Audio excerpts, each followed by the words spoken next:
Hey, good afternoon. I'm Joshua Herzog. Thank you for joining me. We're gonna kind of walk through some cervical radiculopathy or neck and arm pain in a second here. I want to thank OrthoVirginia and all of the IT, especially Margaret, for putting this together, helping me do a little talk to the community virtually and try to educate and explore some spine pathology, if you will.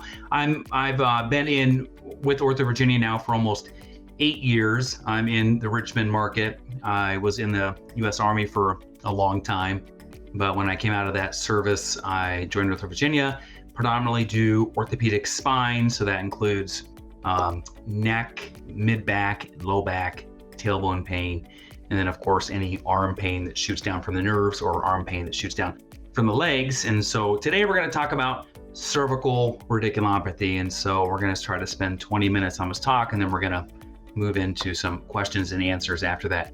So cervical radiculopathy is really a clinical symptom that involves nerve root compression in the cervical spine. Usually it manifests itself as pain, but it can also encompass some neurologic deficits, and those can involve like sensory problems or weakness or even reflex changes to your hands, predominantly your hands, but sometimes your lower extremities as well. When we look at the epidemiology, again, normally it's neck pain, and that neck pain can be in kind of different classic locations depending on which nerve is being affected. Usually it happens in the third decade of life, but it can begin in the third decade, but can happen to patients between their 40s and 60s. It does have a slightly higher prevalence in females, and oftentimes associated with occupations that kind of have some type of axial load, which is rare in our society. There's really two different causes, like two different baskets, if you will, for cervical radiculopathy. And again, it usually involves the nerve root in some way or shape. And so you can have direct compression, which is by far the most common, or you can have non-compressive, which are kind of all of the inflammatory pathologies, and those are very, very rare. But in the direct compression, which is what we're going to talk about, you can have compression from that into that nerve root from the disc or from the bone or from osteophytes that kind of grow. So you can get compression from the front or the back. You can have tumors or infections that can compress it as well. But most of these compressions are from just degeneration or osteoarthritis or a soft disc. So all kind of degenerative processes. And that's what we're showing here are these degenerative or compressive pathologies that can kind of happen. So on the top right there, you can see this, that's what we call an axial view, or a cross section of the cervical body. The big dot in the middle there is the spinal cord, and then right above that to the top and the right is a little bulge of a disc, and that is a soft disc that's kind of going on there. And that soft disc, as it bulges and pinches that nerve, will cause some radiculopathy. This is kind of a normal anatomy, and again, this just outlines, the cervical spine. There's a lot of complex stuff that runs through there, not only the spinal cord, but then the nerve roots come out through these little foramen on either side. And the picture on the right side there, you can see that nerve root exiting through that hole or that tunnel. That's called the foramen. And when that nerve root gets pinched in that hole or that foramen, that causes the cervical radiculopathy from a compressive pathology. And so that's kind of outlining it. This is again a look kind of at what we call coronal, or a direct on look at the cervical spine in cross section. And we can see in the middle there, as the spinal cord comes down, it puts these little rootlets off, and the discs between the gray pedicles there, the discs are labeled C5-6, C6-7, C7-1. And as those nerve roots get compressed, they will pinch different nerve roots depending on what level that disc herniation or the tightness or the compression or the stenosis is located. Part of my job is kind of, the hunt. And so if a patient comes in and sees me and they say I have arm pain or neck pain, or I'm having some weakness or some numbness, I'm quick to kind of dive in there and say, okay, we want to figure out exactly where the problem's coming from. And it's not always readily apparent by their exam, but what we want to do is we want to put together the complaint that they have, where they feel the pain, but we want to add that on to where their exam kind of points us, and then we want to add that on to what the imaging shows us. And so what we have here are some dermatomes, and this is just showing you in general where patients tend to feel the pain from the compressive pathology as it runs down the arm. So for a C5 nerve root that gets pinched or irritated, it'll go to the lateral arm, and then onward and so forth. As you travel down, there's different ones. And these are the myotomes. So these are kind of showing you for each one of the nerve roots which muscle group would be affected. And so again, as you're on the hunt, and if somebody has weakness in shoulder abduction, or their deltoid muscle is kind of the weak thing, kind of like as a bird flies pushing up against that, that's probably going to involve the C5 nerve root. And so that's the C4-5 disc that gets the C5 nerve root. So we're kind of on the hunt for the C5 if that's the complaint. So knowing again which muscle group kind of is affected is going to point me back to which nerve root is affected, and trying to put the pieces together with that puzzle. And so then we have some reflexes that we can do in the office that'll kind of tell us if there's a certain nerve root that's getting affected or irritated. And that all goes along with the clinical features. So a lot of patients will talk about neck pain. It's one of the most common complaints. And as that neck pain can oftentimes travel up into the back of the head, or it can go behind the ear, or it can shoot down the arm. And so those are all different patterns for where the pain goes for these patients. And then again, they can have numbness or weakness into one of those specific nerve root distributions. And this is a graph, just kind of a table, really kind of showing which nerve root kind of goes with which symptom, and what goes with which motor function and which reflex, kind of putting it all into one fancy little table for you. Oftentimes the patient's history, very, very helpful for me as I'm trying to put together the story. And then again, the physical exam, I'm looking for where the pain goes, where it's located, to see if it follows the dermatome. Then I'm looking for where the sensation loss is. I'm looking for where the muscle weakness is, and then I'm looking for the reflexes. And then we have some special tests that are kind of clinical, or clinical tests that are more provocative, like this test where you raise your arm and the pain gets better, called Bocote's sign. And so if the pain gets better because we take some of the traction, if we take the traction off the arm, then or off the nerve, then the pain goes away. And so you can also have a cervical compression test where you push down on the head, and then that shoots the pain into the arm or distribution. And then the Jackson compression test, which is where you push down on the head and laterally bend it to the symptomatic side, and that recreates the symptoms. So those are kind of specialty tests to say, yes, this is a provocative test. This is where the pain, this is definitely radicular or cervical radiculopathy causing the symptoms, and then trying to figure out which nerve root is specifically involved is kind of using the physical exam and the some of the patient's history. A lot of times we'll use something called nerve conduction studies or neurophysiological evaluation. Those are not always very specific or sensitive, and by that I mean, like, sometimes you'll have a normal test but you can still have the symptoms. But a lot of people will rely on imaging studies such as plain radiographs or x-rays and CTs, MRIs, and discography. So I'm going to talk about those for a second. This is a plain film x-ray or a radiograph, and it's what we call a lateral view. It means that we're looking from the side, and you can see the little air spaces on that left side where the discs are located. And you can see down at towards the bottom of that picture where the disc space is collapsed, or the air space is kind of narrowed. And so that's showing you some collapse there. And when that narrows like that, it can definitely pinch the nerves that are trying to come out the foramen there, or the hole. And so, this is kind of a look on the left side at a plain film x-ray where a patient is sitting up, and you can see that they're kind of flexed forward. And again, that will also pinch the nerves. And then the MRI scan on the right side where they're laying down and more reduced, and sometimes those symptoms can go away. So that's also helpful for me to know that, hey, the pain is worse when I'm upright for 30 minutes or 40 minutes. As my head kind of tilts forward, I can get more symptoms that are kind of produced. So if you look at the MRI scan, this is really kind of definitely a gold standard for diagnosing cervical radiculopathy. Whereas the x-ray is very good at looking at the bones, the MRI scan is very good at looking at all the soft tissue. So that does include the disc bulges or the overgrowth of bone. We call those osteophytes, or the collapse of the disc. or the actual nerve roots or the spinal cord. You can actually see on the MRI scan as well. And so this is very sensitive for seeing compressive pathology because you're going to see the compression. Now, again, sometimes it'll undercall the compression because, again, when you're upright, you tend to flex forward. And so, and most people, when they're getting their MRI, are laying back flat. But again, this is the gold standard to look at that compression, and it shows you, it's like looking underwater with goggles. I mean, you can just see the nerves, the discs. I mean, it's just very, very visible. You have to be careful when using this MRI because a lot of people will have MRI changes and not necessarily have symptoms that go with it.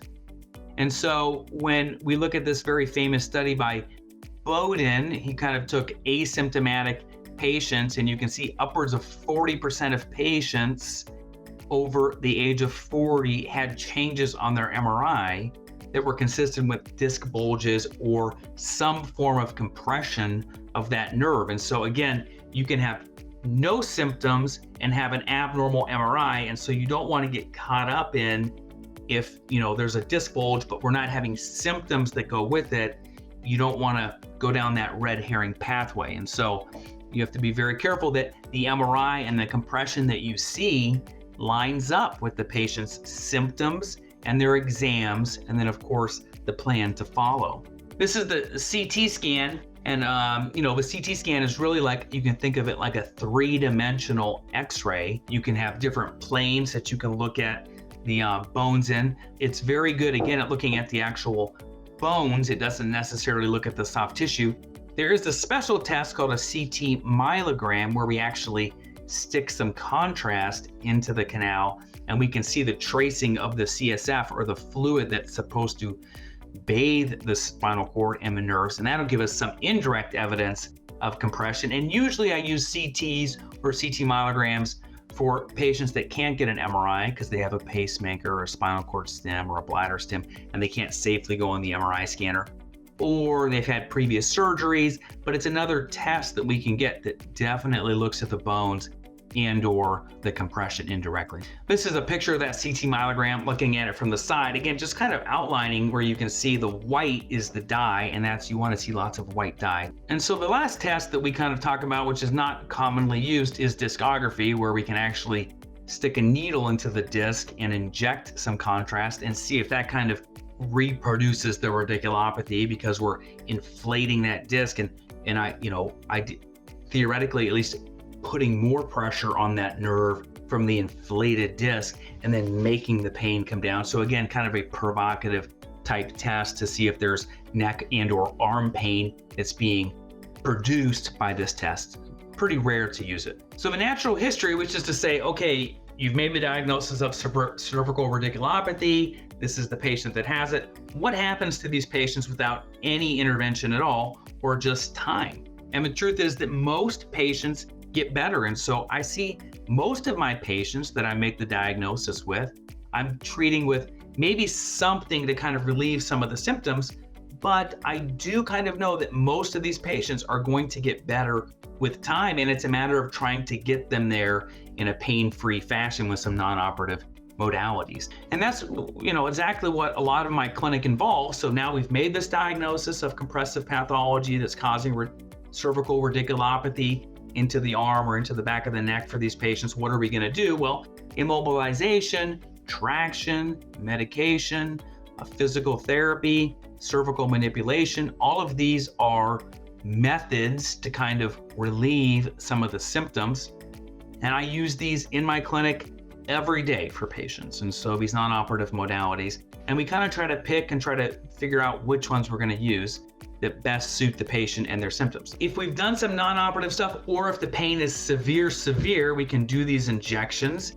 These are usually epidural or selective nerve root injections, where we put a needle into the spine or around that foramen or compressive pathology, and usually inject some steroid, which is the potent anti-inflammatory, to try to shrink the swelling or the disc that will get the pressure off the nerve, and that can relieve the symptoms. It is important for me to know that these injections rarely change the long-term outcome, but they can be very effective at getting rid of acute pain or temporarily relieving the pain. And so I don't use these for chronic treatment, usually these injections, but for severe pain in the acute phase, or if I'm trying to make a diagnosis, sometimes I'll use those injections as well.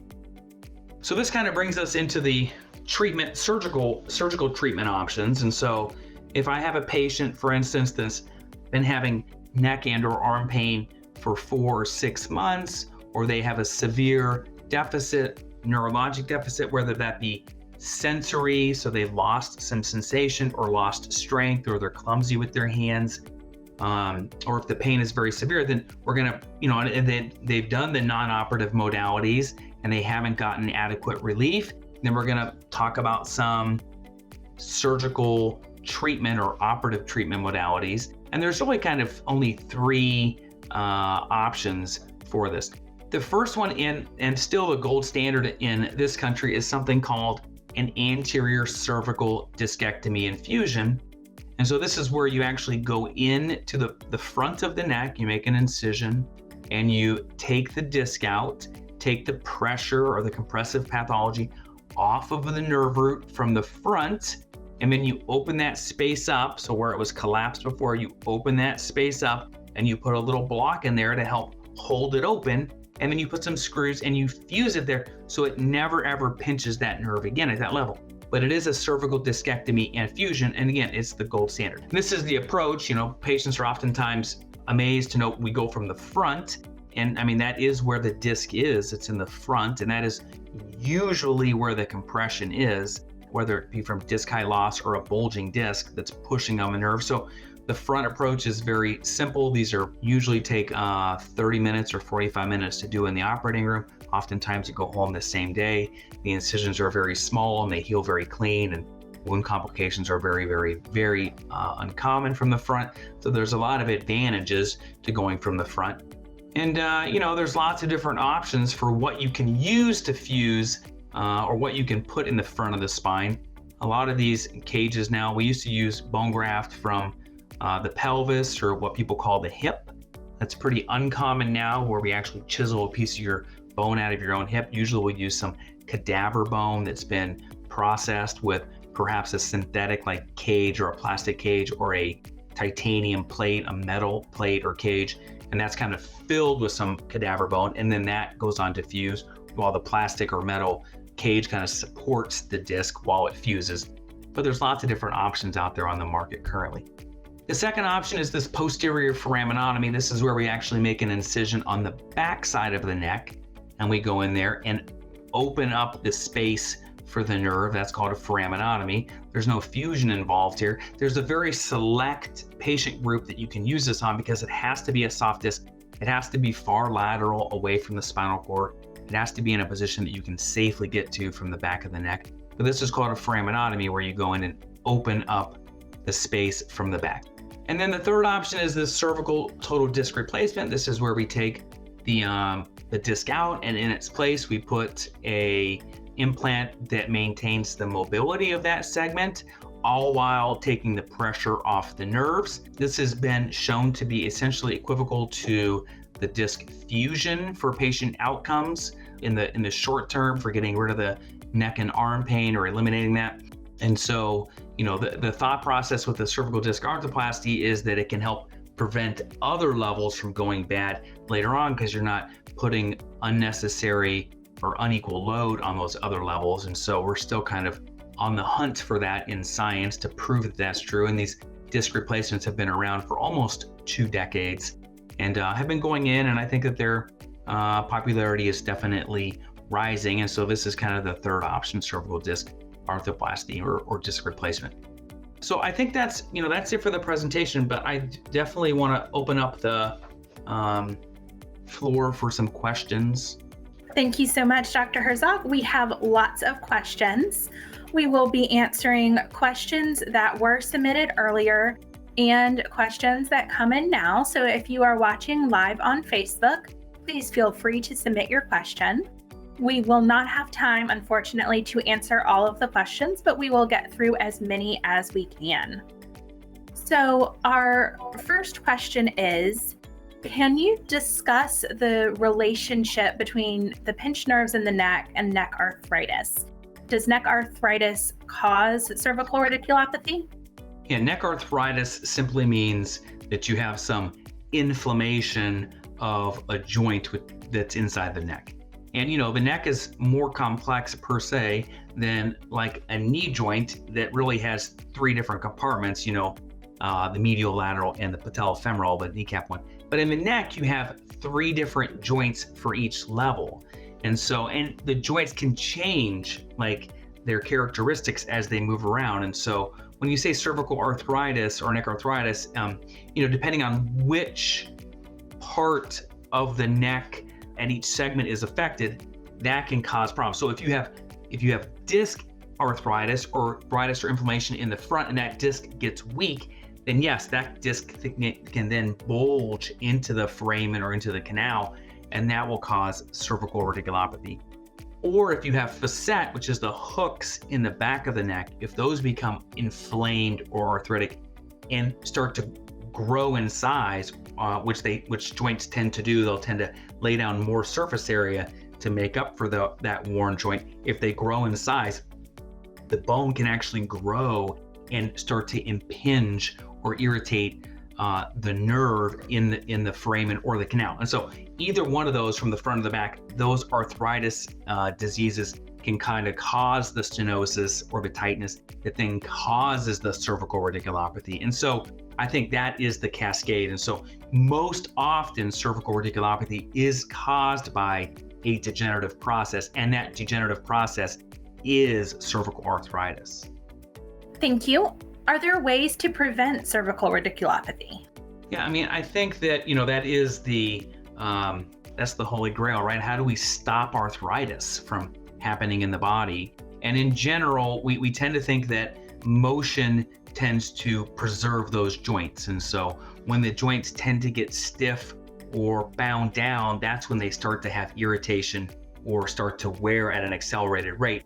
Having not good muscle support around these joints, to include your knee or your hip or your neck, also puts an undue amount of force or tension on the spinal column or the skeletal system. And so having good strength around the joint that we're talking about and having good motion around that joint, I think, are really the two best ways. I think that the injections with the regenerative medicine type stuff is really, we're pretty far out from that, although there's lots of brochures and lots of advertising for that. The science really isn't there yet where we can inject something and have it rejuvenate into something de novo. Is hard to reproduce in the lab and in patients. So really the best ways that we have still in orthopedics are motion and strengthening. That's what we want to try to focus on. Thank you. What does recovery from those surgeries look like? Does somebody have to wear a neck brace for a long time? Is there physical therapy and so on? Yeah, I did a cervical surgery on Monday, and I saw that patient in the recovery room, and they were so happy. They felt great because, their arm pain was gone as soon as they wake up. And to be honest, the incision isn't really that terrible as far as the pain goes. Most people are off the pain pills pretty quick. Everybody from the front usually has some swallowing difficulty. That gets better in a day or a week for most people. But this specific patient asked me just on Monday, she said, when can I go back to work? And, because recovery means different things to different people, right? And so I'm always like, well, what do you do for work? And you remind me again. And she said, well, I'm a combatives, instructor. And I said, well, it's going to be a couple months until we can get back there. But, if she said, well, I want to go back to doing some desk work at our office stuff. I said, well, yeah, that's a 1 week, 2 week turnaround type thing. And so again, recovery is kind of different depending on where we're trying to get to. But I think most people feel pretty good 2 or 3 weeks after the surgery. And I'm not using a collar, so you can get behind the wheel of a car as soon as you're off the narcotics and drive, and you're up walking the very day of surgery. So the ambulation isn't really an issue for patients. And so again, I think most people notice the swallowing difficulties, but most people are trading some small incisional pain for what was horrific radiculopathy pain. And so it is just like that, for the first day or week after the surgery, you have this incisional pain, but then that, comes down. Or Some people can have some posterior neck pain for sure after I kind of open up the space and put the cage in there, and that dies down after 2 or 3 weeks as well. So, I mean, everybody's different, obviously, but I think recovery in general, I always tell patients, don't lift anything more than 20 pounds for 6 weeks. And then depending on what job you're trying to get back to, we kind of, come up with a game plan to get you there. Thank you. After you've recovered from a fusion, are there any issues with immobility in your head moving or anything like that for sports? So if you want to do tennis or golf or swim or ride a bike or anything like that? For fusion, and really the same is true for total disc arthroplasty. Once you've had a surgery on your neck and you have the fusion completed, on X-ray you can see the fusion's completed. There's NFL players that go back if they have a single level fusion. There's not necessarily a limit to them returning to duty. When I was in the Army and doing these fusions, upwards of 2 or 3 levels for my soldiers, I let them go back to all activities that they wanted to. Nobody really, even up to a 4-level anterior cervical discectomy and fusion in the front of the neck, patients don't really complain about loss of mobility of their neck. You're not going to notice or look like you're a robot or stuck into a certain position. And, it just doesn't change the motion that much. I mean, there's about 2 or 3 degrees of flexion or extension from each level. And most of those levels before the surgery are not doing that. And so I always tell patients, like a 1, 2, 3, 4 level fusion, you're not going to really notice a difference in your motion. And I rarely inhibit patients from going back to these non-contact sports like tennis or golf. Thank you. Can peripheral neuropathy result from cervical radiculopathy? And if so, is it permanent? Or if you get the cervical radiculopathy treated, do your nerves improve? I think a lot of people can have both. They can have a cervical radic and a peripheral neuropathy.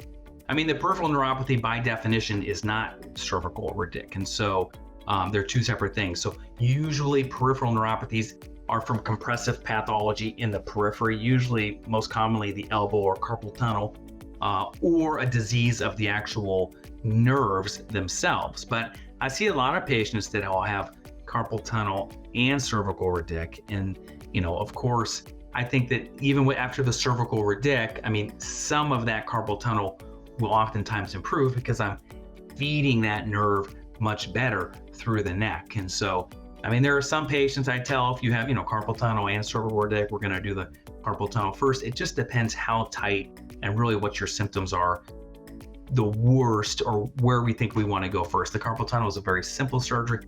Cervical radic, an ACDF or disc replacement or a little bit more complicated. So I think that's where, having a discussion with the patient is key. How do you determine which of the 3 surgeries to use? I think it definitely depends on the levels we're trying to address. That's number 1. It depends on the patient's age. It depends on how many levels we're trying to address. It depends on what the rest of the neck looks like. And I'm looking at on the MRI. It depends where the pathology is. Is it in the front or the back for those patients? And so all of that stuff kind of goes into my my recipe, those are all the ingredients for creating a treatment plan for my patients. Thank you so much, Dr. Herzog. That is all the time that we have for today. Would you like to close? Yeah, well, I mean, I feel like that went pretty quick. I mean, I don't know. I hope that it was helpful to all of you guys. I hope I was able to answer some questions. Please reach out to me at OrthoVirginia if I can be of any assistance. And thanks again for tuning in. I hope everybody has a great week.